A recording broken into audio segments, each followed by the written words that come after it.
Donc, on va aller essayer de le faire rapidement pour pouvoir faire le troisième, s'il vous plaît. Donc, la première chose que je vais faire, je vais aller dans module opération, pardon, entreprise, voir le plan comptable, vérifier est-ce que le solde que j'ai dans l'énoncé est identique à celui qui figure dans la charte comptable. Donc, la charte des comptes, 4643, c'est bon. Je clique sur le compte pour le configurer. Donc, le compte, c'est Laurentienne, hein, c'est pas donc Laurentienne. Donc, Laurentienne. Donc, corrigez s'il vous plaît le nom de la banque. Option de classe. Laurentienne, il n'y a pas ici, je laisse autre. Le nom de l'agence, c'est Hochelaga Maisonneuve.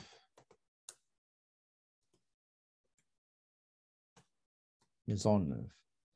Le numéro d'identification de l'agence, 1, 2, 3, 4, 5, et les trois chiffres qui composent le code de la banque Laurentienne, c'est 039. Le numéro de folio ou de compte bancaire, c'est 6 chiffres plus un septième qu'on appelle chiffre de contrôle. Donc 1, 2, 3, 4, 5, 6, 7. Rapprochement et dépôt. Je clique sur rapprochement et dépôt. Je sélectionne le rapprochement des transactions enregistrées dans ce compte-là. Configuration pour configurer les comptes. Ici, j'ai deux frais et commissions bancaires. Donc, frais et commissions bancaires, ce sont là, frais, commissions bancaires. Et j'ai un seul revenu d'intérêt généré par un placement financier. Je commence par intérêt créditeur ou bien revenu. On va mettre ici, par exemple, revenu d'intérêt, placement. OK. Le compte 44, oui, 44,40. Frais bancaires. Donc, frais bancaires. Donc, je vais choisir 56,90. Oui, c'est ça. J'ai deux, donc copier-coller frais bancaires. Je les mets ici. Euh, voilà. Le compte 56,90. Je clique sur OK et je ferme. Je ferme le plan comptable et je vais aller au module opération bancaire, rapprocher des comptes, sélectionner la banque que vous allez rapprocher, Laurentienne, indiquer la date, donc c'est le 1er mars, date de fin du relevé, c'est fin mars, et date de rapprochement, on va mettre le 10 avril. Voilà.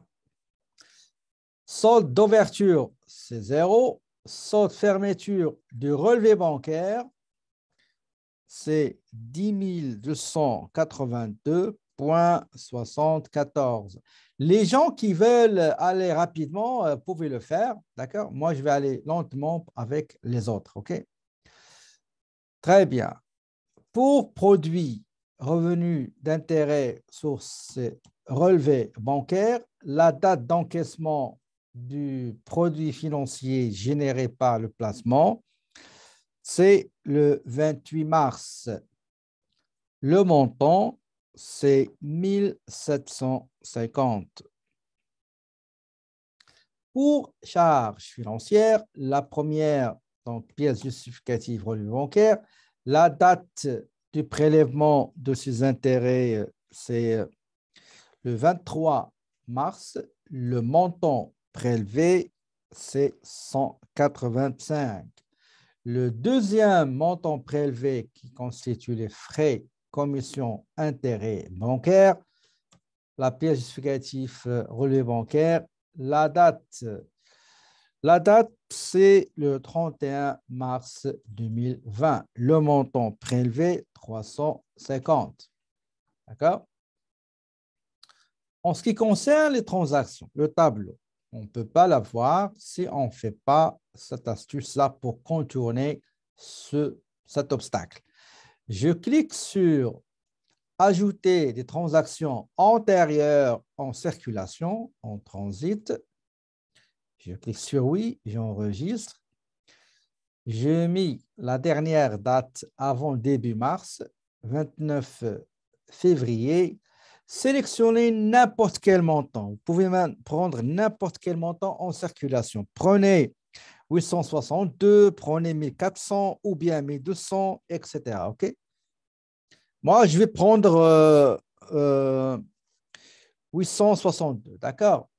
Donc, insérer transaction, source, chèque numéro 23. OK? Remarque, donc c'est fournisseur,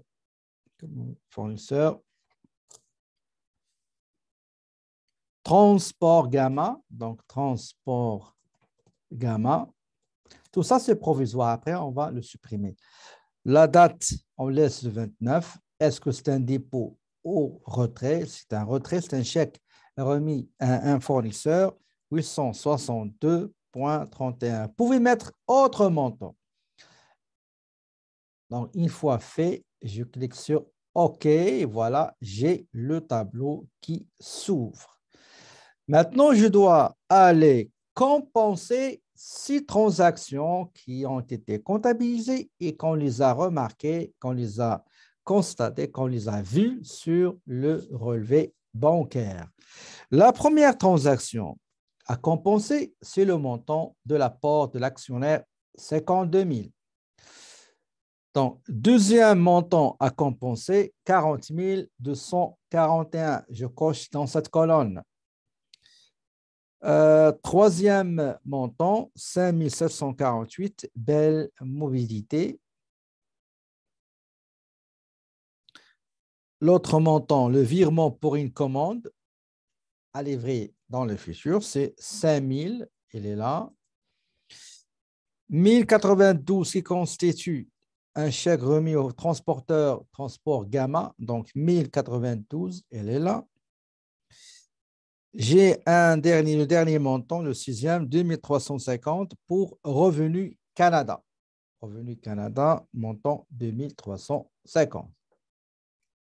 Là, j'ai compensé, j'ai indiqué au système, voici les transactions que j'ai vues sur le relevé bancaire et que j'ai comptabilisées.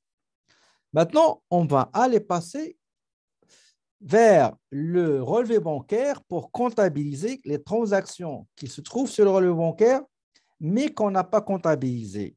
D'après ce que je vois, il y a 4 transactions qu'on n'a pas dans la comptabilité. Il y a 2 transactions qui vont diminuer l'encaisse et qu'on vient de faire, c'est les deux, comment dirais-je, frais bancaires. Et on a 2 opérations qui vont augmenter l'encaisse. Il s'agit de revenus d'intérêt générés par le placement financier, c'est déjà fait.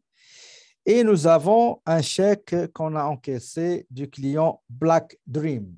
D'accord? Black Dream. Ce cas-là, il me paraît très, très facile. Vous allez le faire en un quart d'heure. Donc, je vais aller chercher le client. Qu'est-ce qu'on dit comme remarque? Chèque numéro 35 de ce client-là, c'est pour paiement au comptant d'une vente. Donc, c'est une vente. Je vais aller au module client et produit, facture de client, facture, créer une facture de client.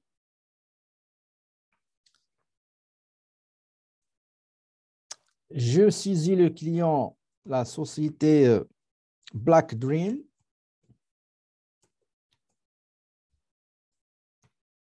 Voilà, tabulation, ajout complet. Donc, option, le compte, c'est 4200. Les taxes, c'est taxable. Donc, voilà, j'enregistre et je ferme. Le mode de paiement, c'est par chèque. Dans quel compte je vais déposer le chèque? Banque Laurentienne. Quel est le numéro du chèque perçu du client? C'est le numéro, attendez, 35. Le numéro 35. Numéro de la facture, c'est 69. La date de la vente, c'est le 24 mars. Le 24 mars. Le montant de la vente qui se trouve sur le relevé bancaire, c'est avec les taxes. OK? Donc, je dois extraire les taxes et le montant avant les taxes sera 1304,63. Ça veut dire j'ai pris 1500. Ce montant-là, je l'ai divisé par 1,14975 et ça m'a donné le montant avant les taxes. Avant de valider, je dois visualiser le journal général. Je clique sur rapport, détail d'une transaction. La date, il est très importante. Le compte concerné, mouvementé, c'est beau. Et après, je vais cliquer sur traiter. Voilà. Oui. OK. Je ferme. Voilà, je n'ai aucune autre transaction à saisir. Par conséquent, je vais retourner au rapport de rapprochement bancaire. OK? Et je dois indiquer au logiciel que les transactions que j'ai remarquées sur le relevé bancaire et que je n'avais pas dans ma comptabilité, je viens de les saisir. Je viens de les comptabiliser. Je viens de les enregistrer et se trouvent dans ma comptabilité. Ça veut dire quoi? Ça veut dire si ces montants-là que je viens de saisir se trouvent dans la comptabilité et aussi dans le relevé bancaire, je dois les compenser. Je dois cocher comme quoi je n'ai pas de problème, ils sont compensés. On commence par, je crois, le montant, c'était juste 1500. C'est ça. 1500, elle est là. Donc, plaque Dream. C'est tout ce que j'ai saisi. Les frais commission bancaire, c'est déjà V2, c'est déjà saisi dans la partie charge. OK? Voilà. OK. Maintenant, qu'est-ce que je dois faire? Je dois supprimer la première transaction que j'ai mis ici dans Ajout transaction antérieure, je dois la supprimer. Je mets oui. Pour ce faire, il suffit de cliquer sur Supprimer tout. Je mets OK. Je vais aller vers la feuille de calcul. 7358,89. C'est ce que pas mal de gens m'ont envoyé. J'ai commencé le rapprochement à 10h45 et maintenant il est 10h57. OK, donc c'est en 12 minutes. On a tout fait. Mais dans l'examen, vous aurez plusieurs transactions. Donc, ça va vous prendre un petit peu 30 minutes maximum. OK? Donc, voilà. Dans l'examen, s'il vous plaît, ne validez pas. OK? Laissez tout ça. Si jamais je peux voir l'origine de vos erreurs, je peux le faire. OK? Et voilà, j'ai terminé le rapprochement bancaire. Si je veux regarder mon rapport, je vais aller au rapport bancaire, transaction bancaire, rapprochement, transaction, rapport, transaction, rapprochement des comptes, si vous voulez. Ben, je peux mettre OK.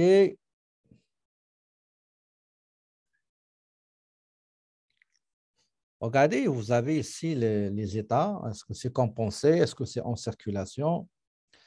Etc., etc. Si vous voulez enlever quelques colonnes, vous aurez juste modifié colonne du rapport, personnaliser et vous enlevez par exemple, je ne sais pas si vous voulez enlever journal, vous mettez supprimer, etc., etc.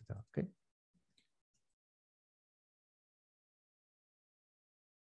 Voilà, la correction est terminée.